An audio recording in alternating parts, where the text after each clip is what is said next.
And what I'm going to do is make sure that we are back up and going again for this. Okay.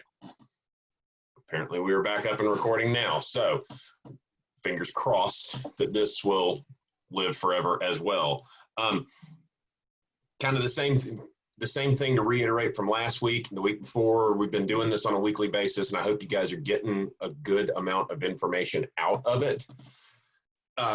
Weekly market updates for both. I kind of like to help take it from a national level down to the local level here with just, GGAR statistics are good because you can have that in your back pocket to be able to speak to how the Greenville world compares to the rest of the world right now, but also to be able to know that you can then get it a little bit more area specific by your daily work in the MLS, just really looking at what's selling, what's not, what's coming soon, what's pending, what has been withdrawn or expired, et cetera, et cetera. So just another little bit for you guys to put in your quiver to be able to have better conversations with the people that we're serving.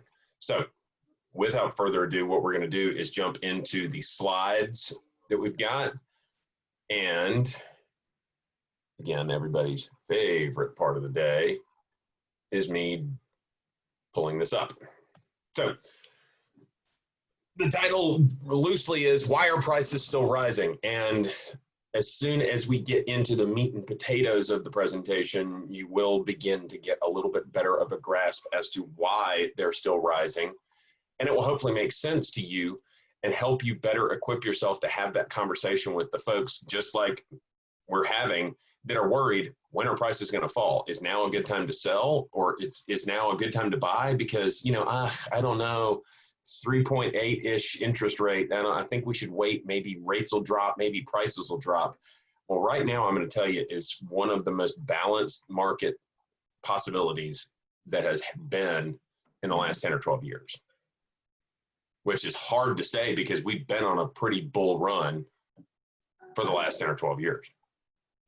So this is something, again, that we haven't seen for a while, but all of the market metrics and the market data, barring anything crazy that may happen in the future, our spring market is the summer right now. And now for the next 6 months, the next half of the year, it's your time to shine and help keep this industry stable by providing more inventory into the marketplace in the form of listings, or at least just closed transactions.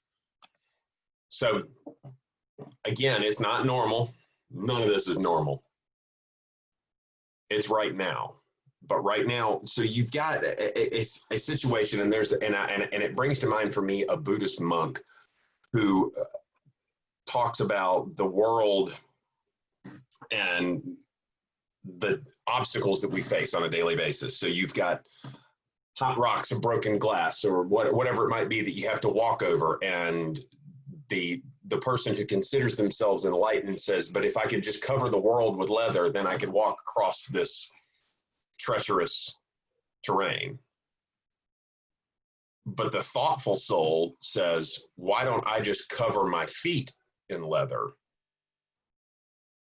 And then I can still accomplish the same thing. Because like right now, what we're trying to do in this world, what we're doing is there's this problem, this issue, this cause of stress, this thing, and we're trying to cover over all of those problems in the world rather than binding ourselves,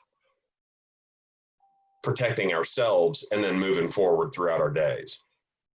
I hope that makes sense to you, because whether it's emotional, whether it's business-wise, whether it's personal, whatever it is, we're trying to put out all these other fires while realizing just to insulate ourselves from the fire is actually the answer, and a far easier task to do.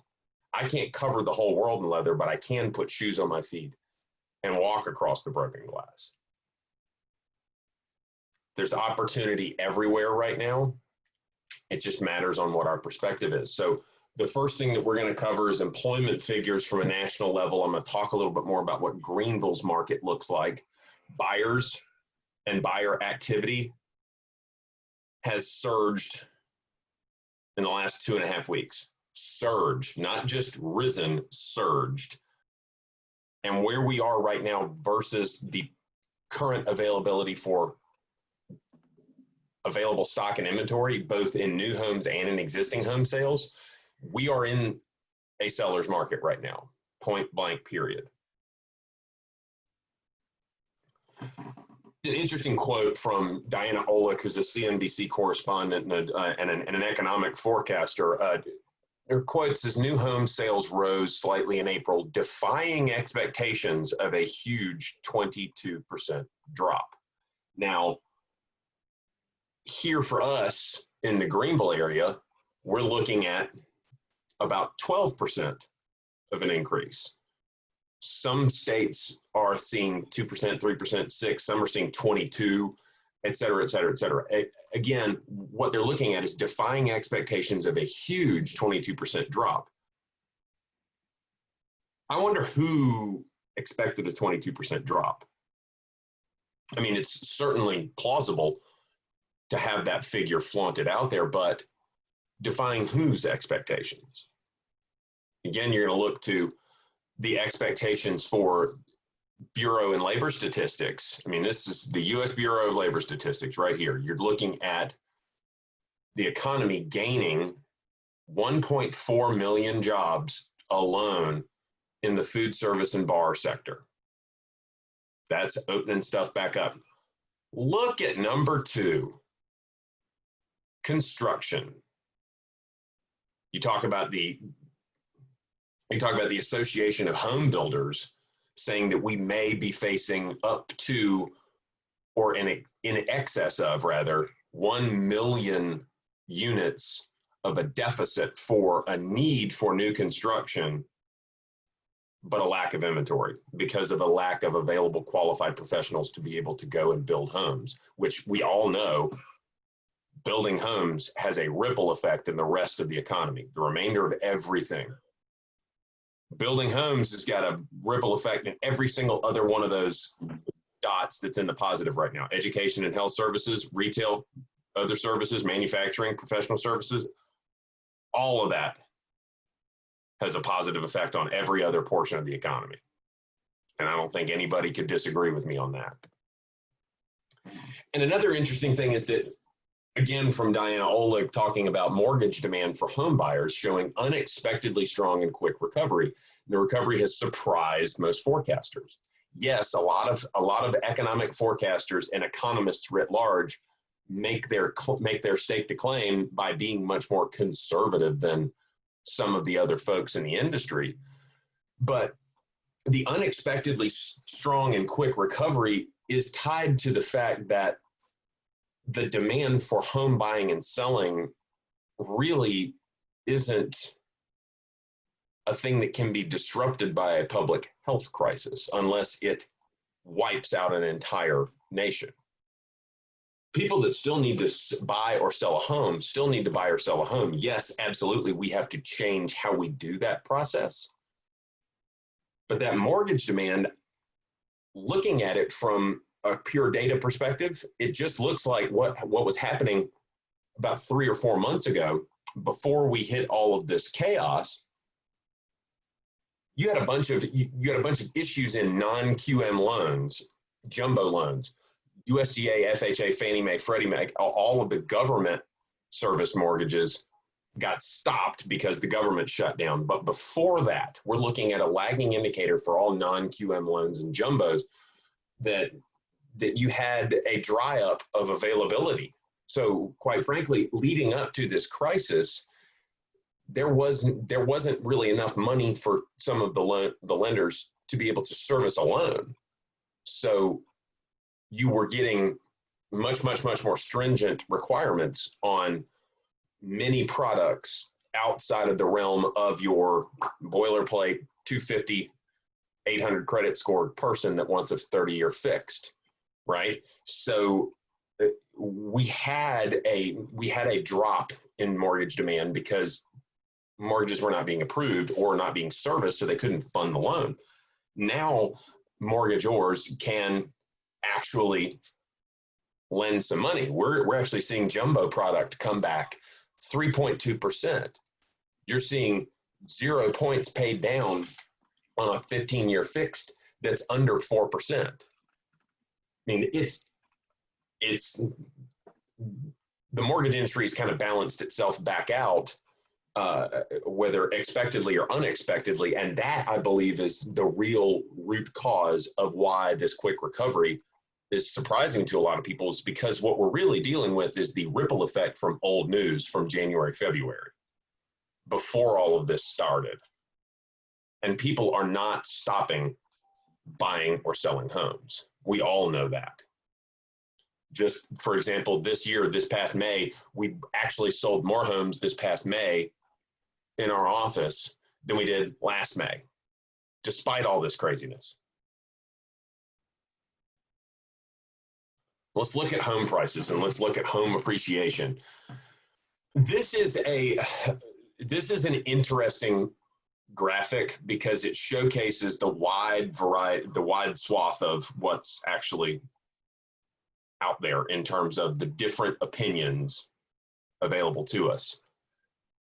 So the home price expectation survey, that is going to be the most Debbie Downer of all. And you can tell because it actually expects that home prices are projected to negatively appreciate this year, which if you take that down to the Greenville level, that's not going to happen, barring some massive cataclysmic event that happens in the future that topples just topples the housing market, which I don't see coming. I could be wrong, but I don't see coming because this is what the numbers tell me. You look at the Mortgage Bankers Association, which really traditionally is going to be, that's going to be really your trend line. If you're going to look at it, the Mortgage Bankers Association is going to be the one that I would look at most thoughtfully because they're really the meat in the middle. Fannie Mae, Freddie Mac, their appreciation numbers are very, very short.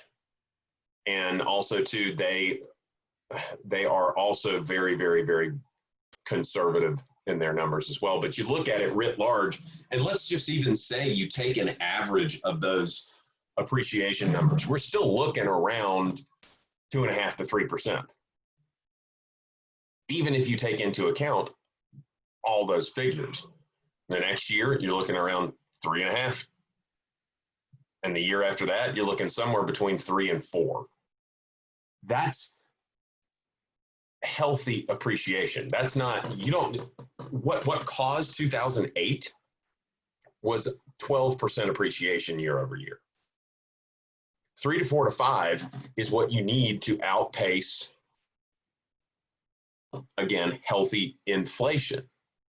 So when you look at those home prices and you really do see a healthy continuation moving forward. And pending home sales, so this is your leading indicator of sales and inventory. So right now what you're looking at for the current number here, up current as of June 1. So the South down 29.6 all across. Now the South, the way that NAR lumps in the South is kind of funky. So I'm going to take that into a GGAR number. In April, pending sales dropped 60%. Pending sales dropped 60%. Closings went up 12.5. So what you have is it's just essentially the pending home sales. That's your leading indicator of your future closings. But really what it is an indication that in April, everybody hit the pause button. Or at least half of the pending home sales hit the pause button. But we're still on track for, if you look at June numbers, we're looking at actually making that at least, if not all of that back up, we're looking at making up a lion's share of that chunk. It's not they're stopped. Pending home sales don't mean that sales have stopped. Pending home sales is largely an indicator of, it's a correlation between the times times were different, but also too, available inventory in the marketplace. There was a slowdown in listings at the beginning of all this chaos. That leads in to a drop in pending home sales. As you look at existing home prices year over year this year, so the South is, you might say, well, the Midwest is 9.3%. That should be better than 6.4, right? Well, no. Again, what I'm talking about with regard to existing home prices and price appreciation year over year, 6.4% is much, much, much more healthy than 9, 10, 11, 12, 13%. So take that into consideration when you think about writ large for the South. You've got existing prices year over year, 6.4% versus this time last year. Here in Greenville, that price appreciation month over month, so from April to May, was 3.8% appreciation. So 3.8, that's month over month, year over year. We are 5.7. Again, month over month, 3.8, year over year, 5.7. Greenville's marketplace is performing in a healthy manner. So these numbers don't always mean what you think they might mean. That happy medium is somewhere in between 4, 6, and 7%. In U.S. homeownership rates, I think this is an interesting graphic, and it's also a great thing for you to be able to share with your buyers and or sellers. You know, you look into 2005, 2006, that homeownership rate drops dramatically. One of two reasons. One, you had a dramatic increase in the building of second and third homes and rental investment properties. During that boom of 2006, 2007, 2008, you had a lot of people that were building houses that the owner was not in the home. So that skews that slide down to the historically low level of 63.5%, which was in 2015. Now that's dragging out of one of the longest, slowest recoveries that the United States economy has ever experienced outside of the late 1930s. What that also means was there was a flight to apartments, rentals, getting out of homeownership. There was that move into the urban core. There was the new urbanist movement. There was the apartment boom that led right up into 2015, 16, and we're still seeing that, the ripple effects of that. But homeownership rates ever since have been steadily rising. We're not still to the peak of homeownership, but that indicator, I feel like, just from a statistical perspective, will continue to rise because two things. Millennials, whatever you want to call them, are purchasing or viewing homeownership at drastically more valuable rates than generations past, even Gen Z or Gen Y or what, I don't know. I can't keep up with who's what at this point. Millennials beyond are viewing homeownership in a much more favorable way than past previous generations. Basically back to essentially the baby boomer generation. This is the largest cohort of folks that view homeownership as a cornerstone value of what they want to accomplish than ever before, really. That views favorably because right now, June, everybody's got a holiday for something, but June is National Home Ownership Month. It's kind of interesting. So what do we think about it? Home ownership has non-financial benefits on top of financial benefits. I've talked about this before about about net worth. You know, the average net worth of a person that owns a home is about $300,000. The average net worth of a person that does not own a home is about $10,000. I mean, you tell me what that would mean for you financially, but non-financially. 93% of people in a Concentrix Analytics survey said owning a home made them happier. And it's true.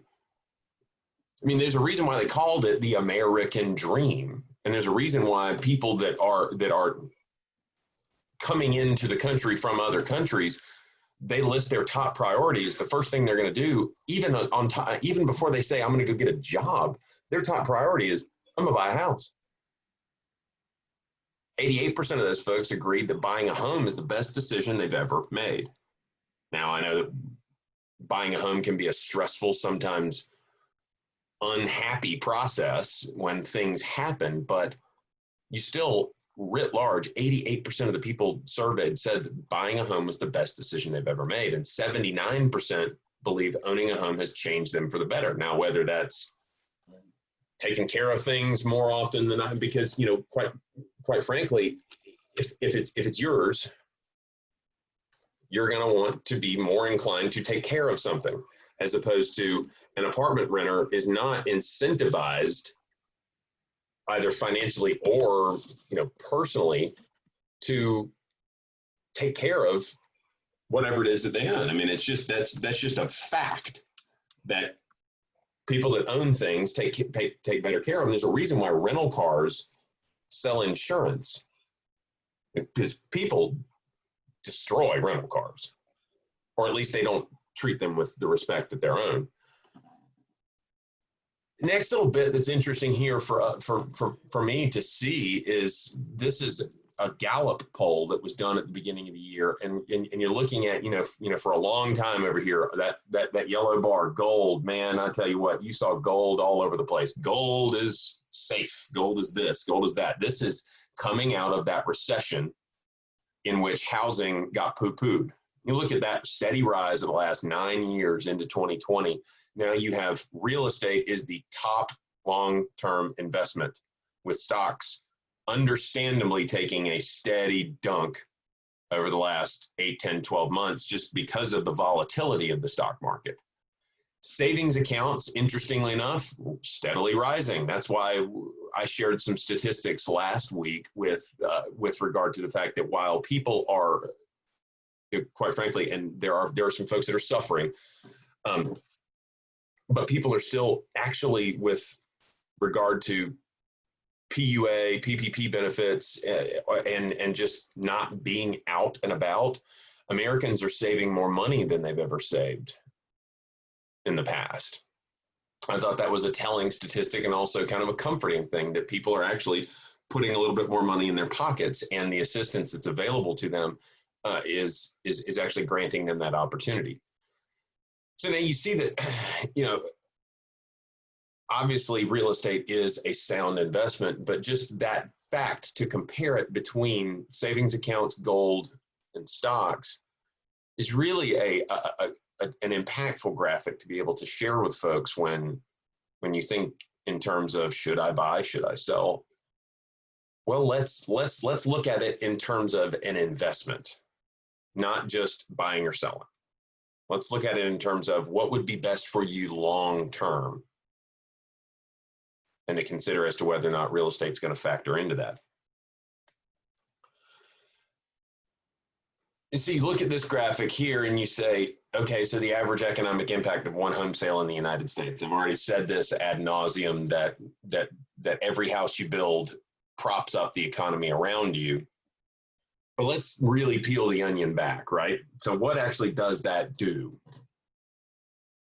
So 27.7% of it is income generated from real estate industries. Now, so that's either the real estate professional that's involved in the transaction, the attorney, the appraiser, the photographer, any of the other folks that are directly related to that transaction itself. It's another almost $5,000 that are expenditures related to the home purchase. Now that's TV, couch, whatever that is. 13,978 is the multiplier of housing related expenditures, which means the multiplier is the people that make money and spend money as a result of the money that you've spent on that home purchase.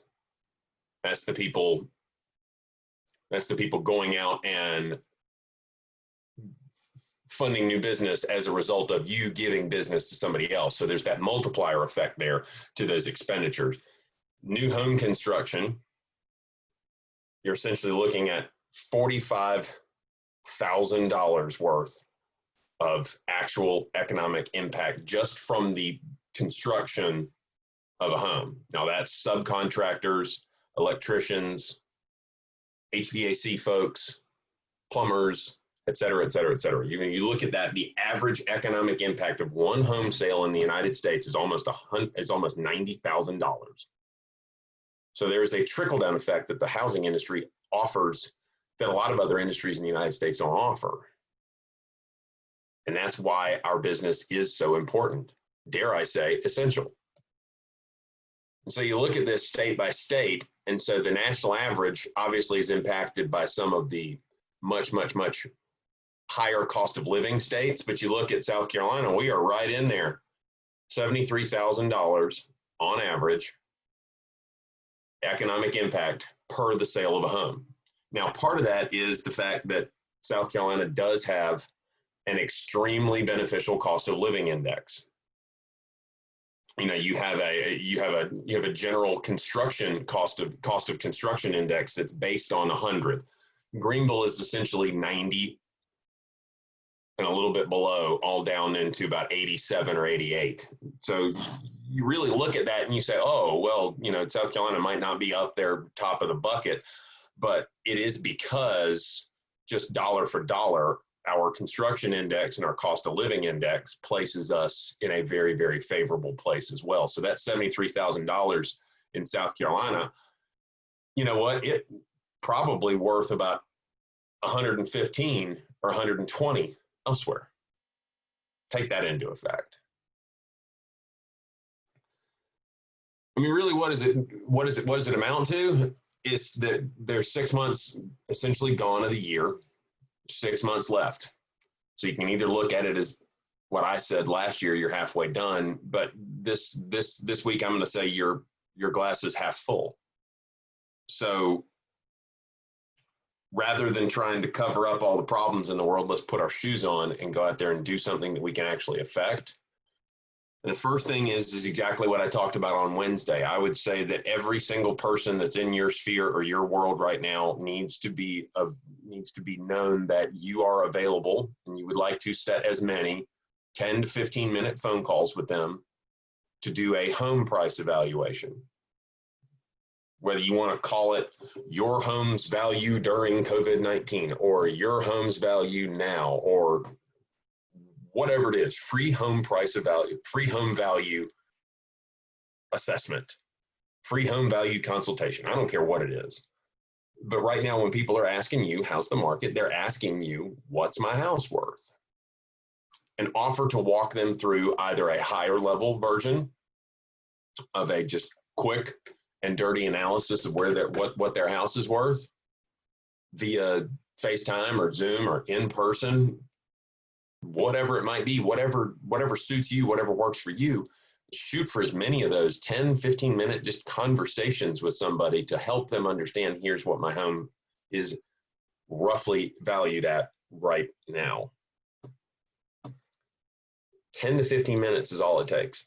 Doesn't have to be an hour, doesn't have to be 3 hours. And the more of those you get to do, the more the folks that you're having those conversations with are going to say, hey, you know, I just did this thing with Brandy or Stephanie or whomever. And, you know, it was really enlightening to me, because I thought that home values are going down. And I get to know that, you know, while sales have kind of taken a dip, well, that's great. Everything's taken a dip lately. 43 million Americans were filing for unemployment 3 weeks ago, right? But now you look at the fact that, by the way, pending sales might be down, but days on market has dropped 5.3% this last month. 5.3%. Your median price has risen 3.8% this month. The inventory is still 4.1 months of inventory. We need 6 to continue to be able to have options for people to buy. And, you know, in the most common price range right now, well, at least the hot price range right now, the $150,000 to $300,000 in Greenville, you're looking at 98.8% of list price on average to sold. So let's have some more of those conversations and make it a point to go out there and book as many of those conversations as possible. Because we got to get new listing inventory. That's where business starts for you. And knowing the facts and figures allows you to then continue to provide the information necessary that helps people understand that now is an okay time to list. Because, like I said before, we are in a seller's market, not in a buyer's market right now. We are in a seller's market, but it's still an okay time to buy a house. The glass is half full. Control your future. Do those two things. Make it a point to book these appointments. Make it a point to have these conversations with folks and just give them the information to be that knowledge broker. That's what this is all about. And with that being said, anybody have any questions? Nope, I'm good. Thank you, Richard. Silence is golden. You guys let me know if you have anything that comes to mind, but I will hopefully get this back up and posted here for you guys shortly. Have a great rest of the weekend, and I will talk with all of you soon. Thanks, and I will see at least one of you very soon. Bye, guys. Bye. Thanks a bunch.